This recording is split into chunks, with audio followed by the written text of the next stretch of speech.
Bueno, como ustedes saben, hoy es feriado. A pesar del feriado, nosotros estamos aquí y uno de los motivos también por los que estamos aquí es justamente por lo que vamos a hablar ahora, para que muchos sepamos por qué hoy es feriado, algo que mucha gente no sabe. Y para eso vamos a conversar con Fernando Gómez, historiador. Gracias por estar acá, por venirte en este feriado, que es un día en donde el historiador trabaja ahí mucho, porque tiene que seguramente explicar para muchos familiares y demás de qué se trata. De hecho, estaba en un cumpleaños haciendo esas funciones. Gracias por venir. Vamos a ver justamente unas imágenes que nos explican un poco y todo lo que no se explica allí te lo vamos a preguntar a vos. Dale. Adelante.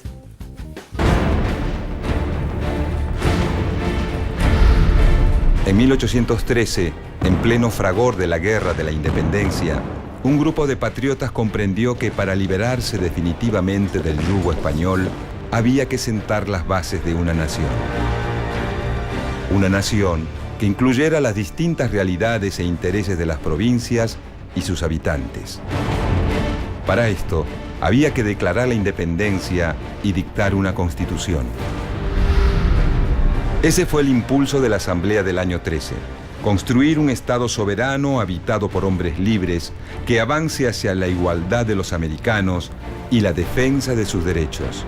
Un proyecto que hoy, 200 años después, podemos reconocer como propio.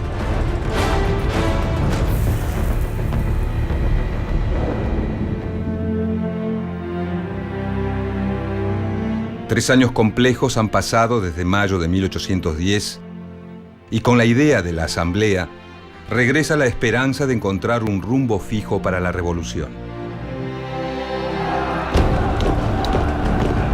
Por un momento, las dificultades parecen haber quedado atrás.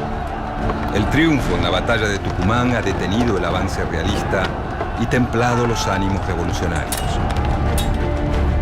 El segundo triunvirato, acorde con las ideas primeras de la revolución y con renovada energía, promete encauzar la situación.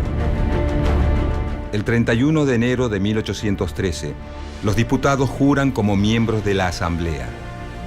Por primera vez el juramento es por las provincias unidas del Río de la Plata y se excluye la fidelidad al rey Fernando VII. Nadie lo dice, pero tácitamente se está declarando la independencia.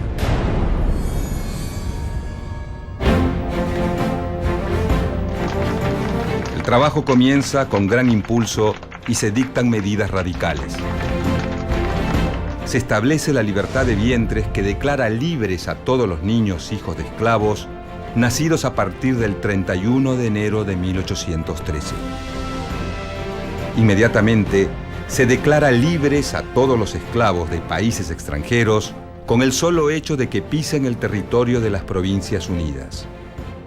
Se establece la abolición del servicio personal de los indígenas, de la encomienda, la mita y el yanaconazgo, y se los reconoce como hombres libres y en igualdad de derechos que el resto de los ciudadanos. Se prohíben los tormentos y se ordena al verdugo la destrucción de los elementos de tortura en la Plaza Mayor.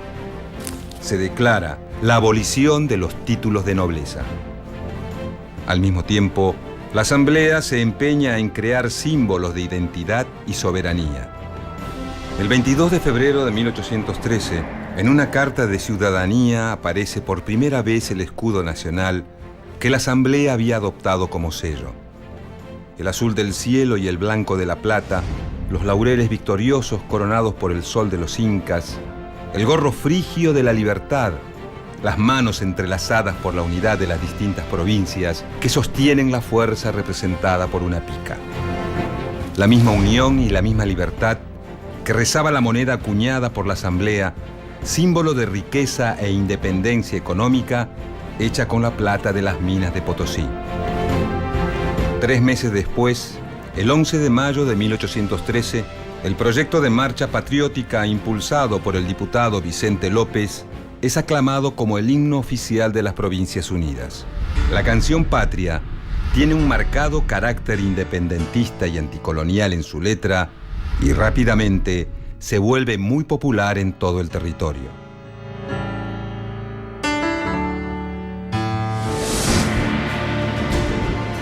Con el pasar de los meses, las diferencias internas dentro del gobierno se fueron profundizando. Un nuevo contexto internacional, marcado por la recuperación de la monarquía española, traería un inminente contraataque de los realistas. Este panorama dividía las aguas. Mientras un grupo encabezado por José de San Martín pretendía ahondar el rumbo iniciado en la Revolución, el otro, encabezado por Carlos María de Alvear, pretendía un camino de conciliación y negociación con España y Gran Bretaña, frenando el impulso revolucionario. Este último fue el que triunfó en un primer momento, por lo que postergó la declaración de la independencia e impuso un tipo de gobierno unipersonal que respondía a los intereses de Buenos Aires. Esto chocó con los ideales libertarios y americanistas que impulsaban por un lado San Martín y por otro camino José Gervasio de Artigas. Artigas, desde la banda oriental, proponía un modelo de organización federal basado en la soberanía de las provincias y de los sectores populares. Estos enfrentamientos sellaron el fin de la Asamblea. El anhelo de sancionar una constitución y declarar la independencia quedaba momentáneamente postergado. Sin embargo, la idea de una nación libre e igualitaria se había puesto en marcha. Una nación que hoy seguimos construyendo con los mismos ideales, el de la libertad que garantiza la plenitud de nuestros derechos, el de la igualdad que se traduce en inclusión y en oportunidades, y el de la hermandad que une a todas las mujeres y los hombres de nuestro país. Hace 200 años, un grupo de hombres pensó una patria en medio de la tormenta de la Revolución. Dejaron un enorme legado y un desafío para las generaciones futuras: asumir el compromiso de trabajar por una patria libre, justa y soberana.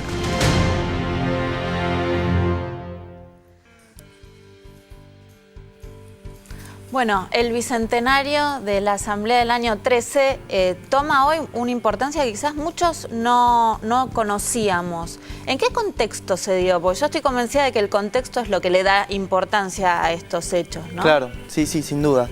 Bueno, ahí hay que tener en cuenta que hay una radicalización de la revolución que comienza, bueno, con la figura clave de San Martín, ¿no?, de la Logia Lautaro, que llegan al gobierno a partir del segundo triunvirato. Esto es en octubre de 1812. Recién se había terminado de conocer la noticia de la batalla de Tucumán, ¿no?, el feriado del año pasado, podríamos decir, y la revolución comienza a tomar un vigor inusitado, ¿no? Empieza a tener resultados positivos, victorias. De hecho, la asamblea comienza el 31 de enero, el 3 de febrero San Martín vence en el combate de San Lorenzo, el 20 de febrero se produce la victoria de Salta. Entonces hay un entusiasmo importante, ¿no? Porque digamos, los líderes se dan cuenta que las medidas políticas empiezan a tener un sustento material, un respaldo. Porque uno puede tomar medidas políticas muy radicales, pero si no las puede bancar, digamos, ahí entonces podría hacer agua. Pero en este contexto la Asamblea toma vigor y asume esas medidas radicales. Y el contexto, como vos decías, es importante porque después, para entender por qué la Asamblea se pincha, ¿no?, un poco lo que veíamos acá en el documental, hay que también tener en cuenta el contexto, ¿no? El contexto de las derrotas de Vilcapugio, de Ayohuma, que van a ser en octubre y noviembre de ese 1813, pero también el contexto internacional, ¿no? Porque digamos, la monarquía española retoma el control en España y dice, bueno, ¿qué pasó acá? Y estaban empezando a considerar la manera de volver a controlar a lo que habían sido sus antiguas colonias, ¿no? Por eso la Asamblea es importante, pero considerar el contexto, como vos decías, es fundamental. ¿Qué significa la libertad de vientres? Bueno, ahí digamos, la medida que toma la Asamblea es que todos los esclavos, ¿no?, que tenían hijos, o sea, los hijos de esclavas, dejaban de ser esclavos, pasaban a ser libres. Ahora bien, lo que se dan cuenta es que esta medida tiene problemas de concreción, porque ¿cómo se hace, no? Porque el dueño de una esclava decía, bueno, es libre, y lo pone en la calle, pero un nene recién nacido. Entonces se dicta enseguida un reglamento para regir la vida de esos libertos. Y ese reglamento dice que hasta los 20 años va a vivir en la casa que nació, en la casa del patrón de su madre. Y hasta los 15 va a tener que servir en forma gratuita, ¿no? Es para ver un poco los matices que tiene esta medida en el contexto que... O sea, va a dejar de ser esclavo progresivamente. A los 20 años, él va a estar en condición de emancipado totalmente. Pero entre los 15 y los 20, el dueño de la madre va a tener que pagarle, ¿no? Ese sueldo él no lo recibe el gobierno y lo va a guardar para que cuando él sea emancipado de los 20 finalmente tenga, ¿no?, la posibilidad de encarar una vida independiente, libre, ¿no? O sea, está bueno ver eso, ¿no? Incluso en ese reglamento se dice que cuando el liberto tenía más de 2 años, si el dueño vendía a la madre, tenía la posibilidad de quedarse con el niño o dejarlo que vaya con su madre. Hasta los 2 años, sí o sí, si vendía a la madre, tenía que ir con la madre a su nuevo destino, ¿no? Recién vos decías que hay cosas muy claras en cuanto a los materiales, pero las cosas más simbólicas no quedaban tan claras. ¿Cuáles son las que no están tan claras? Claro, un poco lo que hablábamos acá con Nico mientras lo veíamos, digamos, hay que tener en cuenta que Argentina no existe todavía, ¿no? Es un proyecto en la cabeza de algunos líderes. La gente en general se da cuenta de que las cosas se están modificando, algo está pasando, pero para que tengan una idea, el 31 de enero, cuando comienza la asamblea, en el fuerte de Buenos Aires, donde está la Casa Rosada, flameaba la bandera española todavía. Todavía, digamos, hay que pensar ese contexto. Entonces, por ejemplo, la asamblea decreta que se baje la bandera española, pero todavía no ponen otra bandera. Se había dado el problema de la bandera con Belgrano y recién la bandera argentina que conocemos va a ser oficializada a partir del Congreso de Tucumán, ¿no? En 1816. Entonces, sin embargo, la generación del escudo que veíamos, se va a generar una moneda, ¿no? Hay un montón de si se quiere, decisiones simbólicas muy importantes que después trascienden y que son difíciles de conmensurar porque no se sabe cuánto impacta eso en la cabeza de la gente a la hora de tomar decisiones, ideas o de apoyar, ¿no? Una persona de a pie de apoyar a un líder, ¿no? No sé cuánto le jugó en la cabeza todos estos temas simbólicos, ¿no? Bueno, Fernando Gómez, gracias. Historiador, gracias por haber venido en un feriado aquí. Bueno. Traer un poco de claridad y de contar de qué se está conmemorando, así que te agradecemos mucho. Bueno, bárbaro. Nos vamos a ir a un corte, ¿no? Nos vamos a ir a un corte, pero seguimos. Ya nuestro piso está lleno de nuestro carrusel privado. Bellísimas. No sé si es con sortija o sin sortija, pero no se vayan porque en el próximo bloque restauramos. Ahí que están. Ahí está, mira, bellísimas. Bueno, en el próximo bloque vamos a estar justamente hablando de esto y de muchas cosas más, porque queda media hora todavía de programa. Así es, Hugo de Cuco desde Nueva Atlántida ahí estará y seguimos. Vamos, gracias.